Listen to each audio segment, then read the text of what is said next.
Head on over to jointhenerdclan.com to get all kinds of great bonus material from extras from Blake and myself, whether it's Blake's Book Club, which you're covering Voyager right now in the Outlander series, our Keep Calm and Crown On podcast about the Crown on Netflix, or even our bonus After Doc podcast episodes. There's a ton that you don't want to miss out on the Nerd Clan. So if you want to support an independently produced podcast just like this one, or myself and Blake Media, or Mary and Blake Media in general, if we bring you Lumos in the time of Knox, then head on over to jointhenerdclan.com and become part of the best community on the interwebs.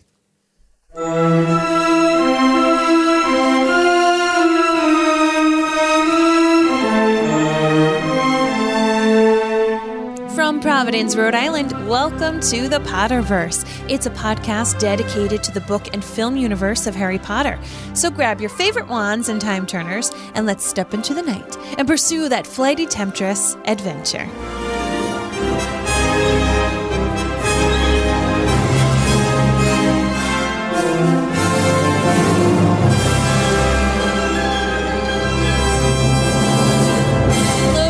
And welcome. My name is Mary Larson. My name's Blake, and there is no better Hufflepuff than Cedric Diggory. None. He's the only Hufflepuff that matters. You need to watch those words. I'm just saying. Because I disagree. He's the only Hufflepuff that matters. Nope. I can't think of any other Professor Hufflepuff. Sprout? Irrelevant. Oh my gosh. Irrelevant. Doesn't move the needle. You're like swearing right now, so just watch your mouth, all right? Just watch your mouth, or else there will be a grim defeat inside this household tonight. Someone's sleeping on the couch. You. Ain't gonna be me. Hey, I get up to the bed at first. You're the one that finishes the podcast recording. If you throw some puff shade around, I'm going to lock that door. This, of course, is the chapter number 9 in Prisoner of Azkaban, The Grim Defeat. And I wanted to read you this little bit. Headmaster, it was Snape. Harry kept quite still, listening hard. The whole of the 3rd floor has been searched. He's not there. And Filch has done the dungeons. Nothing there either. What about the astronomy tower? Professor Trelawney's room, the owlery? All searched. Very well, Severus. I didn't really expect Black to linger. Have you any theory on how he got in, Professor? Asked Snape. Harry raised his head very slightly off his arms to free his other ear. Many, Severus, each of them as unlikely as the next. Harry opened his eyes a fraction and squinted up to where they stood. Dumbledore's back was to him, but he could see Percy's face, rapt with attention, and Snape's profile, which looked angry. You remember the conversation we had, Headmaster, just before, the start of term? And Snape, who was barely opening his lips as though trying to block Percy out of the conversation. I do, Severus, said Dumbledore, and there was something like warning in his voice. It seems almost impossible that Black could have entered the school without inside help. I did express my concerns when you appointed. I do not believe a single person inside this castle would have helped Black enter it. Interesting. A single person, eh?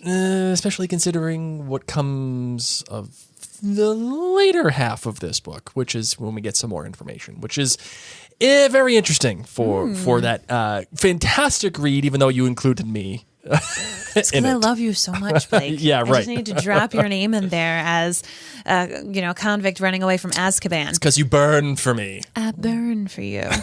That's a shout out to all of our Bridgerton fans out there. Yes. And note, if you haven't checked out our Bridgerton with Mary and Blake podcast and you've enjoyed Bridgerton on Netflix, go check it on out. It's in your favorite podcatcher of choice. But before we do that, you can actually find everything that Blake and I do on social media just by searching Mary and Blake. You can head to maryandblake.com to find all of our podcasts and blogs. And we want to welcome those of you who are on Facebook to join our Mary and Blake community. Just honestly search Mary and Blake and you will see the group. And if you're not on Facebook, we are still on Instagram. And I got to tell you, Blake is in charge of most of our Instagram feed. You're doing some awesome stuff there. It's on fire. It is. It's flames. Shout out to all our IG friends tuning in right now. We got Kelly and Pamela and Abigail and Camilla and Georgie.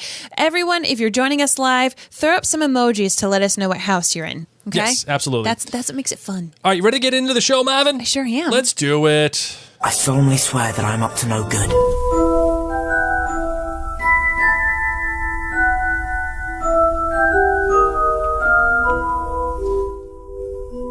So all the students get to have a big old sleepover. Wonder what else happened in that great hall in those purple sleeping bags. No teachers.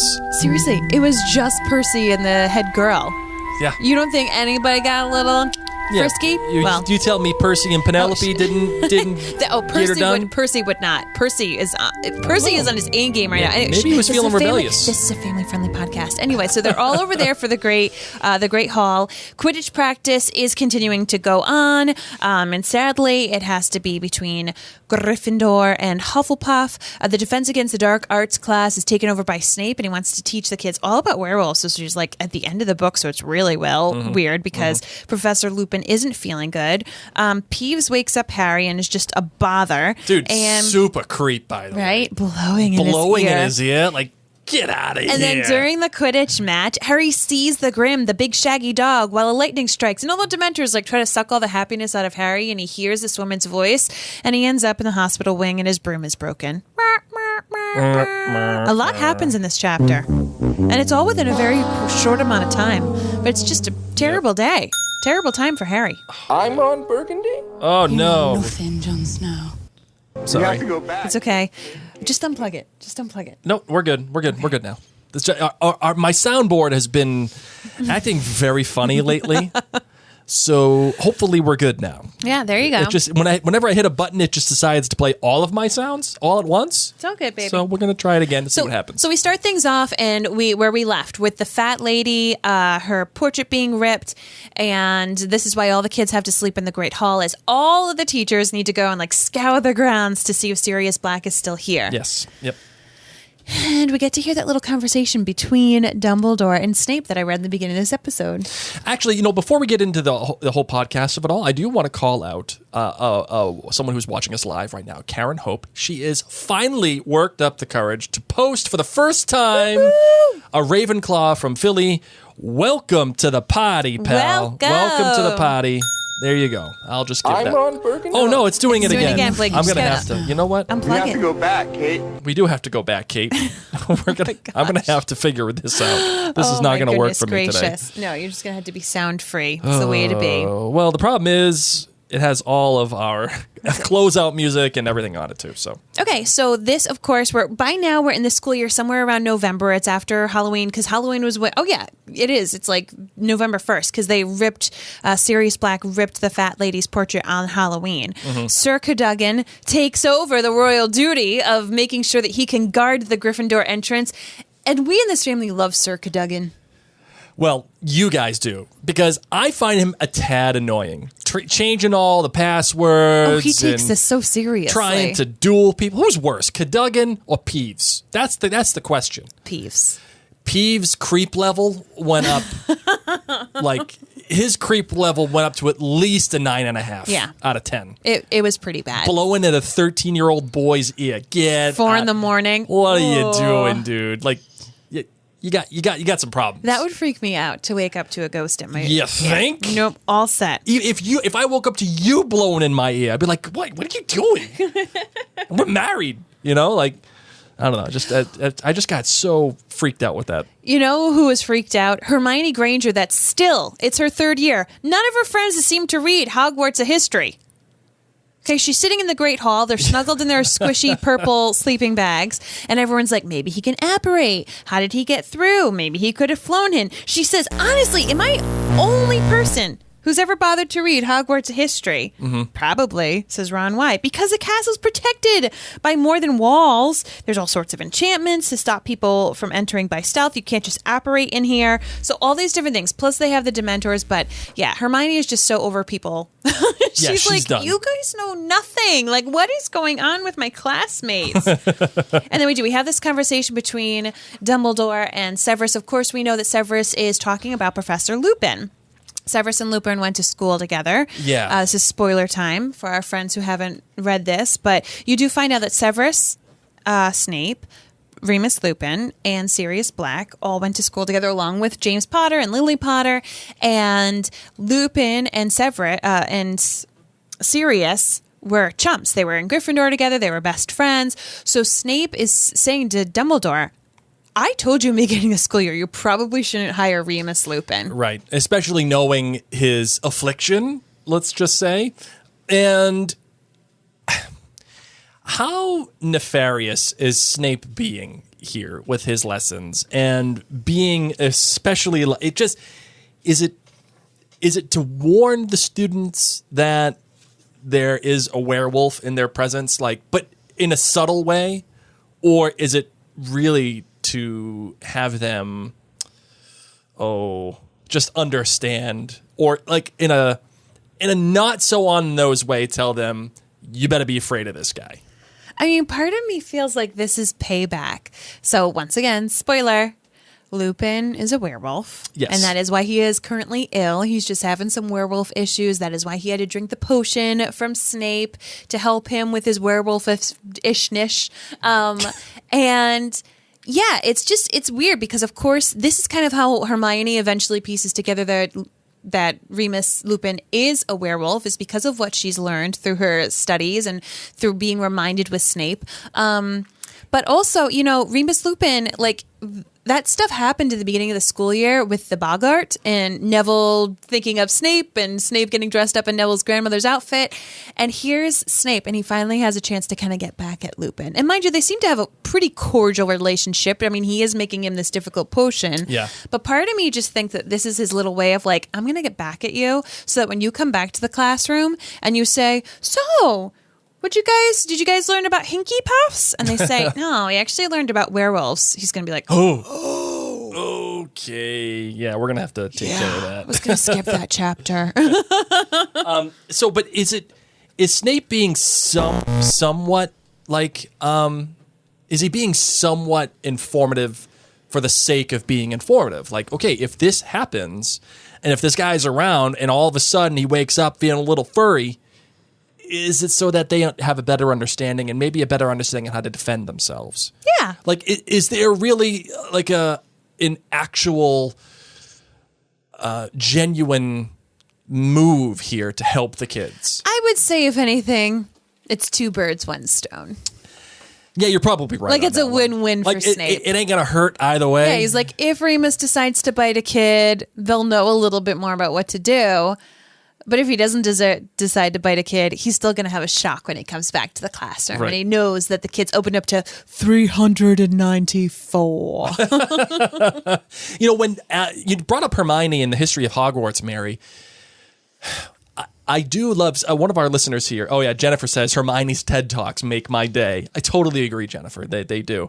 But she says a couple of things here that are really important. She says that nobody can just apparate into Hogwarts, which we know is not true. I mean, unless you're Dumbledore. Just there are perks of being the headmaster and the most powerful wizard of all time. Yeah. She also says that there are a bunch of charms and enchantments that protect the school. Yes. Which we do know is true. And she says that disguises won't fool Dementors. That's not true. It can't be true because Sirius Black has entered the school. Yeah, but I don't think he passed by a Dementor. Yeah, but he had to have. But he did when he left Azkaban. Yeah, but... I also thought about that too. Yeah. Sirius Black escapes Azkaban. Yes. The Dementors guard Azkaban. Yeah, and they were just like, hey, dog. Yeah. So is it really appropriate for the people who let Sirius Black escape Azkaban come guard Hogwarts? Wouldn't you feel like, you know what? We should probably rethink you guys didn't do a good our job. process on this one. Yeah. Just some self-reflection. We might want to get some Aurors. just mix it up. You had it. Good effort. Yeah. Good try. But, we may need reinforcements. And you're a little creepy. You're a little creepy while you're at it. So perhaps we should just give it another try. See something else. Maybe go serve some ice cream over in Diagon Alley. I don't know. But hey. Can't sit here. No. A lot of time is spent on Quidditch, which, of course, being a fan of Harry Potter is one of the best things when you get to watch the movies and see it all come to life. But, we know that this is one of Harry's passions. This is one of the things that he looks the most forward to. It is Oliver Wood's last year, and this is very serious. Mm-hmm. And Harry is at first told that he can't play Quidditch while the hunt for Sirius Black is going on. Yes. And McGonagall tells him, like, this isn't safe. And then Harry knows that McGonagall loves Quidditch, that McGonagall herself played Quidditch. Yeah. And he's like, oh, no. I know how to work this broad. I got this. We got this taken care of. So he's like, really, McGonagall? Like, can't someone watch me? Don't you want us to finally win the Quidditch Cup? I know. And she's like, oh, I do. It's Madam Hooch's happy hour at that time, but... You know, she might be a little in the haze from the bourbon that she's been pounding. If she can bring a sippy cup, she'll be fine. She'll be fine. It'll be fine. I'll talk to her. Yeah.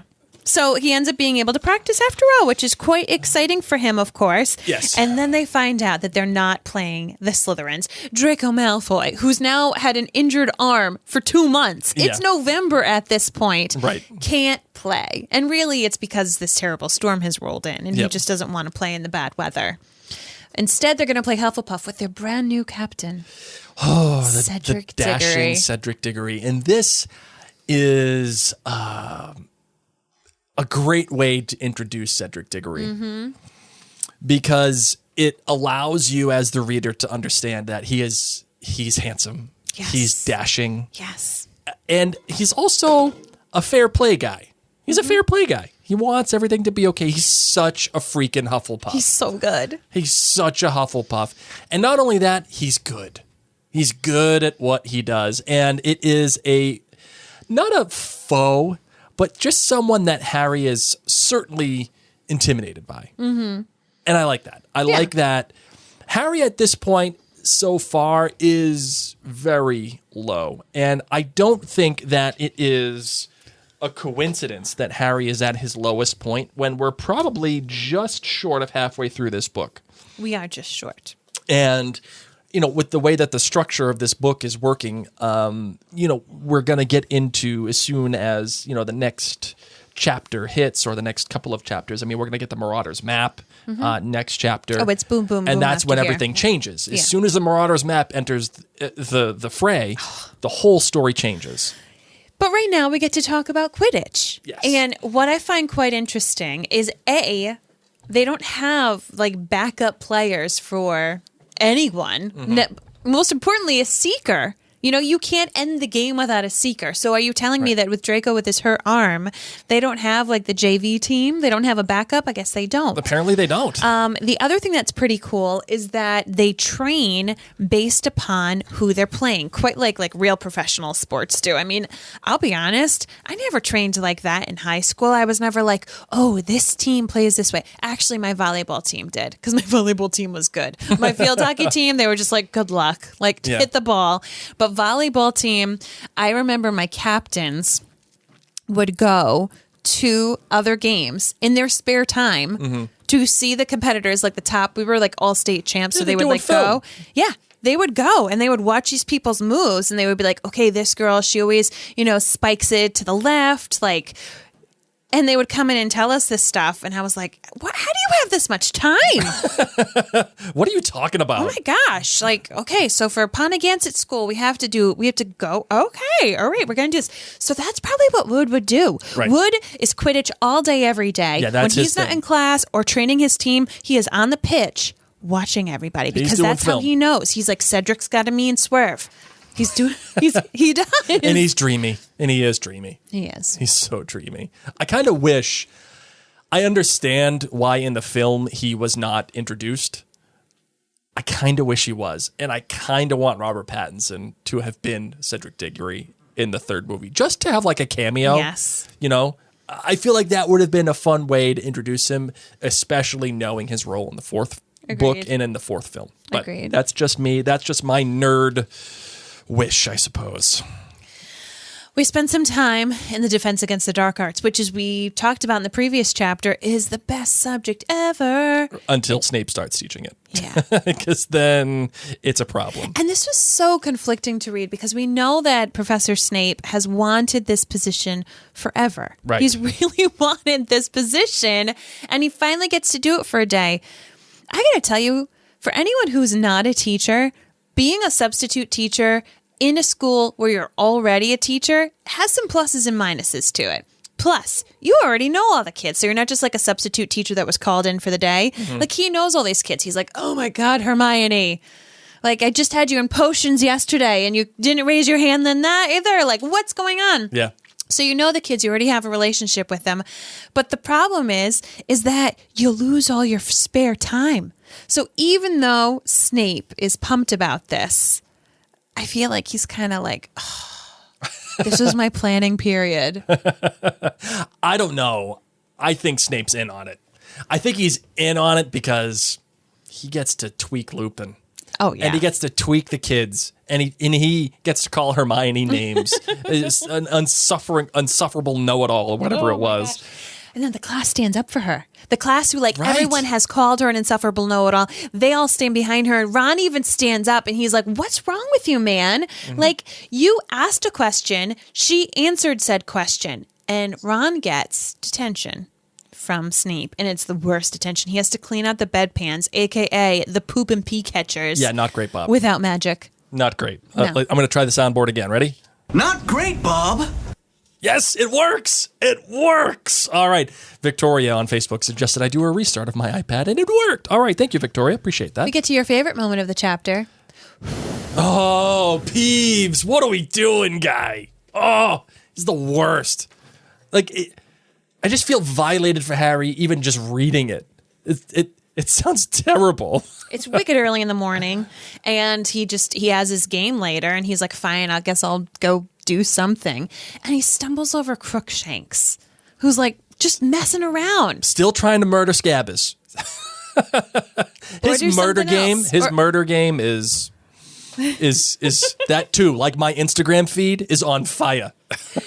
Harry says, I reckon Ron was right about you. There are plenty of mice around this place. Go and chase them. Go on. Leave Scabbers alone. Yeah. Harry actually grabbed Crookshanks by the end of his bushy tail and dragged him outside. Yep. Oof. No, thank you. Good old Crookshanks. Again, I think the best red herring of this book.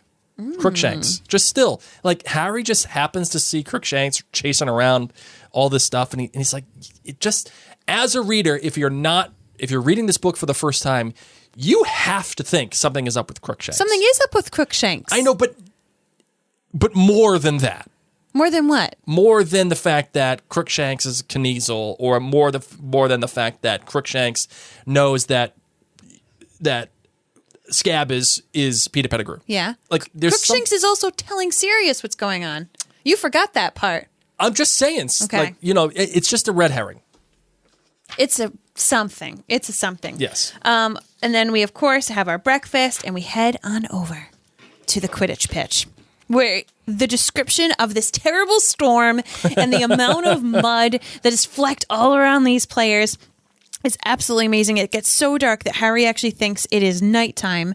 They're losing. Hermione puts on this really cool spell. Yep. The glasses. So that way his glasses don't fog up. Yeah. Can we please have that? It is 2021 and my glasses still fog up.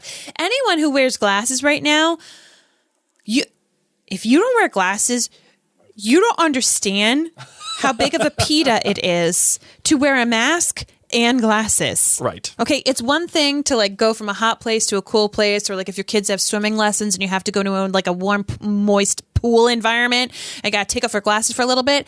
Wearing a mask and glasses right now, it's like a dance. You have to shove the mask under your glasses and shove it far up your nose, and then move your glasses down a little bit so you're kind of like a librarian. So that way the air is not hitting the glasses, or you have to maneuver. It's hellacious. So we go back, and of course Harry has a situation. Hold on, before you get into that, I just want to, again, my favorite part of this podcast is reading the author's words. Yes. And I just want to call out how this is written. Harry rose fast, but his nimbus was swerving slightly with the wind. He held it as steady as he could and turned, squinting into the rain. Within 5 minutes, Harry was soaked to his skin and frozen, hardly able to see his teammates, let alone the tiny snitch. He flew backwards and forwards across the pitch, past blurred red and yellow shapes with no idea of what was happening in the rest of the game. He couldn't hear the commentary over the wind. The crowd was hidden beneath the sea of cloaks and battered umbrellas. Twice, Harry came very close to being unseated by a bludger. His vision was so clouded by the rain on his glasses, he hadn't seen them coming. He lost track of time. It was getting harder and harder to hold his broom straight. The sky was getting darker, as though the night had decided to come early. Twice, Harry nearly hit another player without knowing whether it was a teammate or an opponent. Everyone was now so wet and the rain was so thick, he could hardly tell them apart. I love the way that this was written. You get a real, true sense. Like I'm reading it and I'm like cold. Storms like this aren't frequent, you know what I mean? But we've all been through a storm like this. Maybe we're in our house, maybe we were driving through it, maybe you were caught in it on your way to catch the subway or something. We all know what this feels like. It feels terrible. And then you can't see and you're kind of stressed out and worried. Goodness me. And then the Dementors start coming. And Harry doesn't even know it's necessarily Dementors. Right. I don't know if you want to read that next bit. Yeah, I got it right here. But something odd was happening. An eerie silence was falling across the stadium. The wind, though as strong as ever, was forgetting to roar. It was as though someone had turned off the sound, as though Harry had gone suddenly deaf. What was going on? First of all, by the way, small break. Love the fact that Harry earlier it was deafening, couldn't hear anything, couldn't hear Madam Hooch, couldn't hear the fact that there was a timeout called, couldn't see, couldn't do a thing. He gets his eyes fixed with the glasses by Hermione, sees the shadow of the black dog, and it's of course not a coincidence that she fixes glasses. She helps his vision, she helps him see the truth of what is happening around him, and then suddenly the Dementors come and he can't hear a thing. Just as effective as the writing was for the audible nature of what he was going through during the storm, this is just as effective in the opposite way. And then a horribly familiar wave of cold swept over him, inside him, just as he became aware of something moving on the pitch below. Before he'd had time to think, Harry had taken his eyes off the snitch and looked down.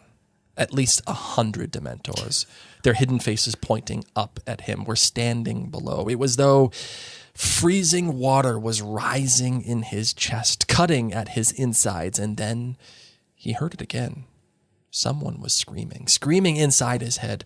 A woman. Not Harry, please, not Harry. Stand aside, you silly girl. Stand aside now. Numbing, swirling white mist was filling Harry's brain. What was he doing? Why was he flying? He needed to help her. She was going to die. She was going to be murdered. He was falling through the icy mist. Not Harry, please. Have mercy. Have mercy. A shrill voice was laughing. The woman was screaming, and Harry knew no more. So right there, we get to hear Voldemort asking Lily to stand aside. Right. His promise to Snape. That he kind of does fulfill it. Okay, I won't kill your girlfriend. Right, sure. Yeah. I'm asking you, like, stand aside. Right. Come on, I just want your baby. And I love, though, too, the author, whenever she references Dementors, she's consistently referencing water. Always. The icy water that was filling up in Harry's chest. It was cutting him. The icy flecks were cutting him. Such just an awesome way, because when you're in water, you can drown and it fills you and it suffocates you, just like depression, just like these Dementors, just like the feeling that you get of this dread, especially for someone like Harry with this vague, hazy memory of a scream and a couple of words. Love it. It's wild. He then, of course, wakes up to find out that they lost the Quidditch match. Dumbledore had run in and sprayed some silvery stuff all over the place, which we know is a Patronus. Now, it says silvery stuff. There is no animal necessarily listed. I bet it's just because it's blurry and it's raining, and Hermione doesn't even know Right. most likely what a Patronus is at this point, even though that's vague because she knows everything. And then, his broom is broken. So he's lost the game. His Nimbus 2000 is smattered. Yeah. 100 Dementors just sucked any happiness out of his heart. Yeah, this is the lowest he's been. Would I say that it's the lowest he's been ever? Probably not. I mean, it's close. We had this talk earlier. He goes through a dark time every year, as do we all. Yeah, but this is pretty dark, man. This is really dark. I mean, he loses the game. He loses the match. It's his first Quidditch match that he didn't win. Right. That he didn't get the snitch for. And he breaks his Nimbus 2000. But at least his glasses were okay because of Hermione's spell. Yeah, that's true. That's a good point. Very true. I don't know. It's an interesting place for Harry to be in this aspect of the book, because we've in terms of the story itself, there's been such a slow build, but an efficient build. It's better than Chamber of Secrets, where Chamber of Secrets just felt like it was a drag. But this one felt this build feels important. It feels important because they're focusing on the kid Harry as opposed to the wizard Harry. As we've talked about in previous episodes. But we're in a place now where he is low at the beginning of the book. He seems to get a rise, and then he is once again quite low. And not only that, there's a real danger afoot, at least to what his belief is and to what most of the school's belief is. Sirius Black is coming after him. Specifically. And it's not just some teacher at the school. It's not a basilisk. It's not Tom Riddle. It's someone who's coming out that's from outside the school wanting to straight up murder Harry Potter. And the way that he handles that with McGonagall, she's ready to tell him. She's ready to tell him, which nobody's told him all year. Heck, Dumbledore hasn't even told him this. And she's like, I just have to tell you. Black got into the school. I have to do this. And he's like, it's all good. I know Sirius Black's coming to get me. I overheard Mr. Weasley say, I'm fine, McGonagall. I'm fine. And she has this kind of look of pity and shock and just, here I was thinking I was doing the wrong thing. It's once again, she's probably like, phew, right. I didn't break my promise. I didn't tell Harry. Right. But also he just kind of takes it like a champ. Another interesting thing that happens here too is the Dementors have been told to not go near the student body. Don't go near them. Don't come into the school grounds. Don't do anything other than just protect the school and watch out for Sirius Black. That's all I need you to do. Yet, as soon as there is one inkling of these feelings and there's one instance of maybe something happening in this book, they're right on it. And they are around everybody, and it affects Harry Potter in a way that is definitely not a positive one. It just makes you wonder about the decision to bring the Dementors to the school, number one. And then how much control do you think you have over the Dementors? They've been told, don't come near here. Yet they say, screw it, we're going to do it anyway. We're gonna go and we're just hungry, so we're gonna go eat some happiness because there's a lot of it here. And I just feel like it's just such a poor decision. Yep, such a poor decision. You know what I mean? Agreed. You got anything else to say that you have for this chapter? No, I mean that was really it. I think so too. You ready for some different perspective? Sure. All right. I want to let you know, guys, of course, that the different perspective is brought to you by the Mary and Blake store. If you're watching us live, here is our advertisement right here, up on the screen above. Of course, go to the maryandblakestore.com to get all of your great nerd merch, whether it is the shirt that I am wearing or the one that Mary is wearing, or, in fact, a ton of other Bridgerton shirts, Harry Potter shirts, This Is Us shirts, Outlander cast shirts. I mean, we got things, all this random sayings and musings that Mary and I have. Go to the maryandblakestore.com and help support this independent little podcast. Buy some merch, get out there and have some fun with it. And be a nerd and wave your flag while you're at it at the same time. Show your Mary and Blake pride. Please. So that is that. Go to the maryandblakestore.com to check out all of those great items there. All right, let's get her done. Holy cricket! You're Harry Potter! I'm Hermione Granger. And you are? Do you want me to do it, or do you want to do it? Oh my God, you're ready. Do it. Oh, no, I'm not ready. I'm just saying, what do you want me to do? Go for it. You You want to do go it. for You do it. I have somebody for you. Oh, what do you got? Cedric Diggory. That's who I was going to be! Oh my God, this is why we're married! All right. Okay, Cedric. Yeah. You know, I've had it with Potter. Switch. I've had Nope, it. you failed. You failed already. How'd I fail? Okay, you know what? What house is Cedric in, Blake? You know what? No. No.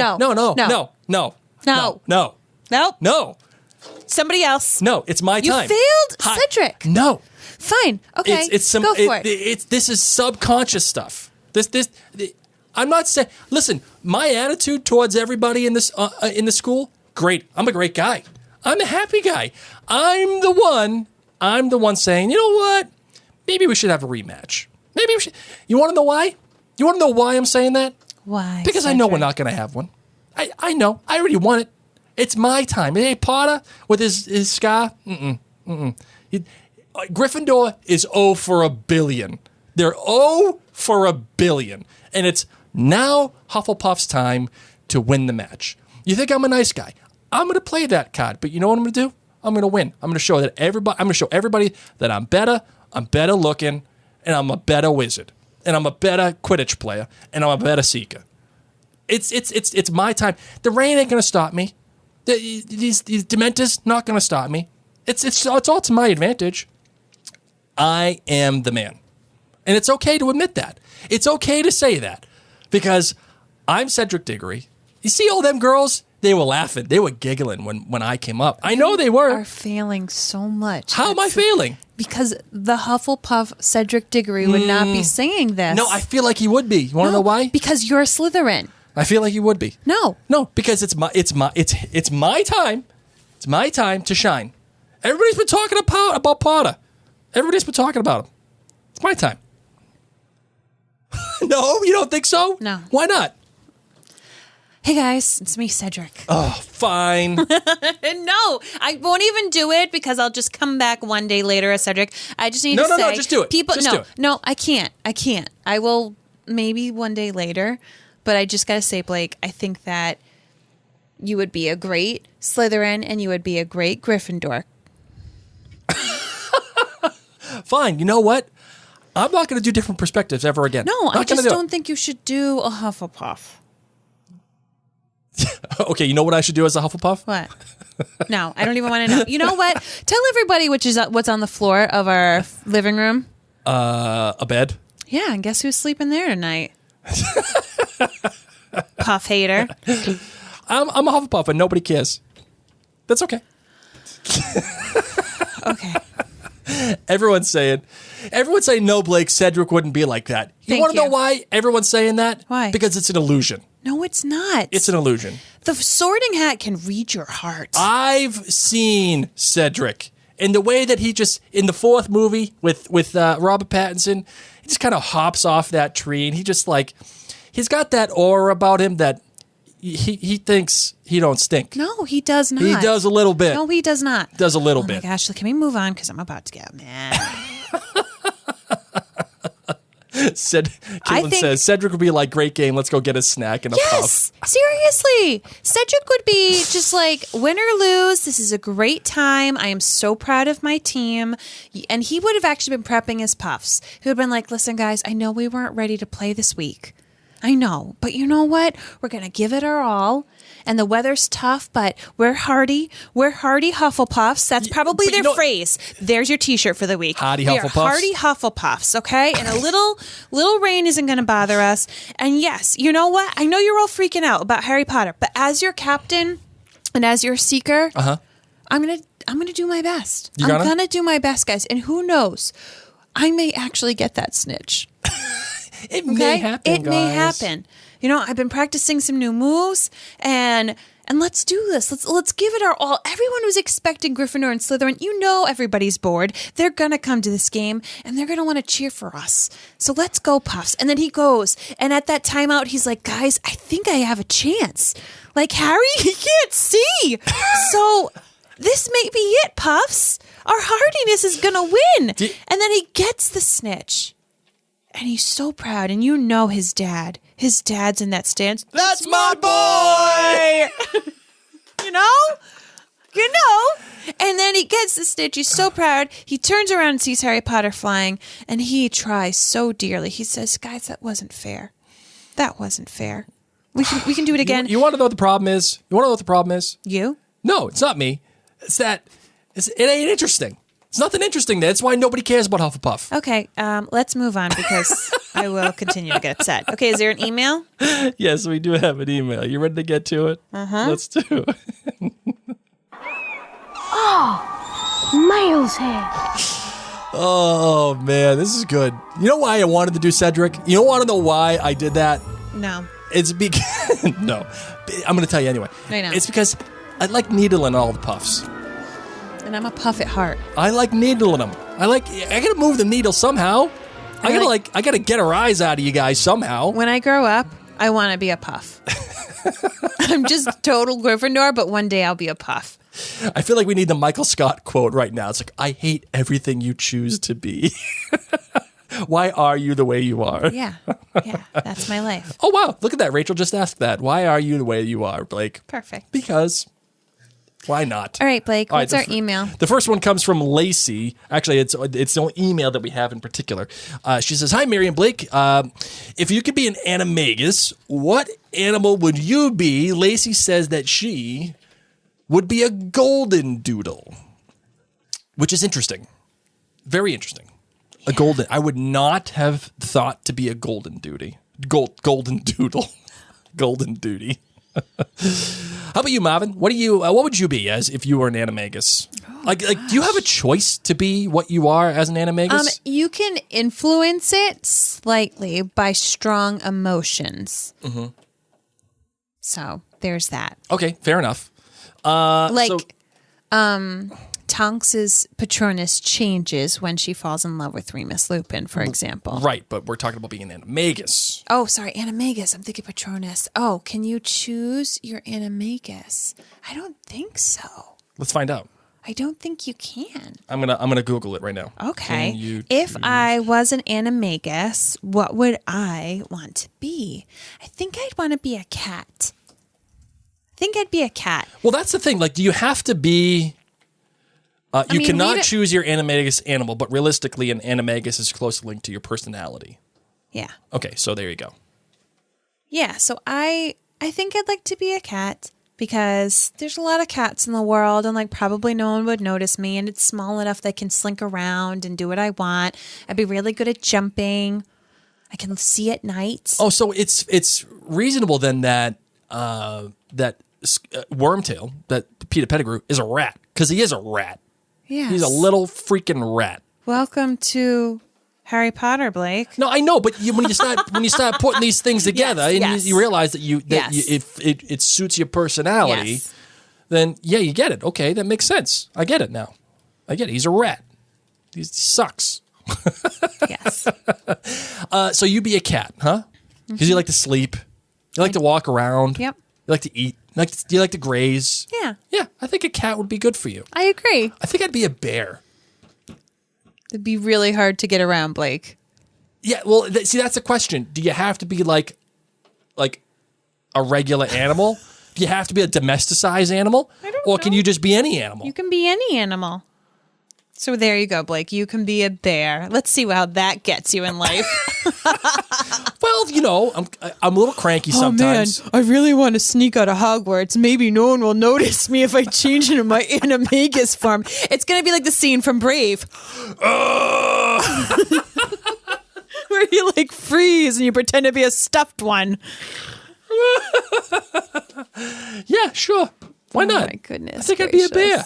Okay. Why not? Go for it, Blake. Yeah. Are you going to bear shame me now? No. You're not going to bear shame me? I'm already puff shaming you. Puff hate. Okay. All right.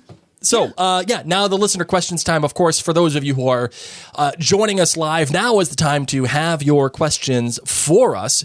In any of the comments that you put in, if you have a question, please do put a lightning bolt emoji. before the question, so that way we know it is a question or something that you would like us to see in the comments. That way we get a chance to notice it. Let's see what we have going for us first, shall we? If I find my mouse. A listener had reached out earlier this week and had asked, how would have things been different if Harry was a girl? Oh. And maybe looked like Lily instead of looking like James. What do you think? What do you think? Do you think Snape would have treated him differently? 100% her.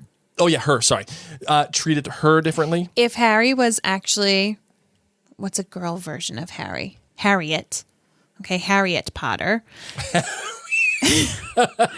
I think, and looked like Lily, I think Snape would have completely treated Harriet differently. I think he would have kept her under his wing. I think he would have really taken his job of like, I'm going to protect this child and make sure no ill will comes to them, and would have made their entire Hogwarts experience different. That being said, part of me wonders if what doesn't kill you makes you stronger, if Harry having this animosity against Snape and kind of having always this kind of Nancy Drew-like attitude, like, ooh, something sneaky's going around, even though it wasn't necessarily Snape, helped Harry become stronger so he could face the challenges ahead. That had he just been giving everything on a silver platter, maybe he wouldn't have been strong enough. Yeah, I would say if it was Harriet Potter, we're probably not reading Harriet Potter. There's probably not a story there. I mean, what else would change? Harriet Potter would be still really a cool Gryffindor. No, it's I agree. That Snape would have been a little different. And that's what I'm saying. The issue is that Snape is such a driver of Agreed. the plot for Harry. Harry's motivation throughout most of this series is, what the hell's Snape up to? Yes. And why is that? Because Snape gives him shade immediately. Yes. Because he looks like James, and he knows that he's James Potter's kid, and he knows that he's Lily Potter's kid, and, you know, James got Lily killed because James was a dink, and at least according to Snape, right? So he's got this immediate animosity. Snape got Lily killed, but sure. Yeah. But yeah. Peter Pettigrew got Lily killed. But why was Voldemort even there? Because of this kid. Because of Snape, because Snape told him. Right, but it's because of this kid. Oh, you're looking for a baby born in July? I know of a baby born in July. Right, but that's what I'm saying. Like, it's because of this kid. If it wasn't for this kid, there wouldn't have even been any of that to begin with. There wouldn't have been anything. Just Voldemort would have just kept going on doing his own thing. You just went like really deep and I kind of got lost. I was just saying, what if Harry was a girl? Well, but it's all good. So there was our little adventure into the what if world.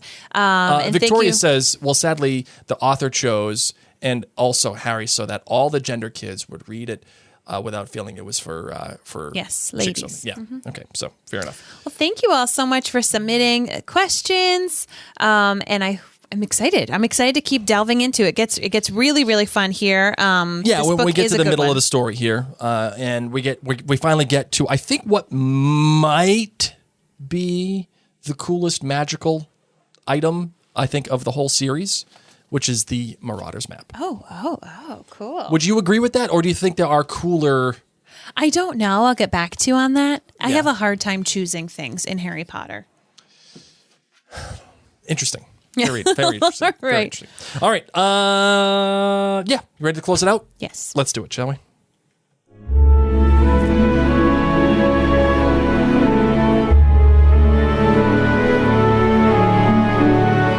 Thank you all so much for tuning in. We said it before, and we'll say it again. Sharing is caring. If this podcast has brought joy to your life, we would love it if you did us a favor and shared it with a friend. You can even screenshot the app right now and put it in your stories and tag us at Marianne Blake Media and let your friends know they can find us there. There are loads and loads and loads of Potter friends who, particularly now in a time of Knox, may be looking for a little Lumos in their life. So please take a moment and share it. Even if you don't share the live podcast, just know that sharing is caring. And do know that you can go to jointhenerdclan.com to get all the great benefits that we have there, including bonus podcasts, premium episodes of the podcasts that we do, and the community itself. The community at the Nerd Clan is growing, and it is becoming more and more vibrant each passing day. There's some great conversations happening over there. So if you want to be part of that community and join in on the fun that's there and talk about all the great, cool nerd crap that we do, jointhenerdclan.com is for you. So that's that. On that note, my name's Mary. My name is not Cedric Diggory. Mischief managed.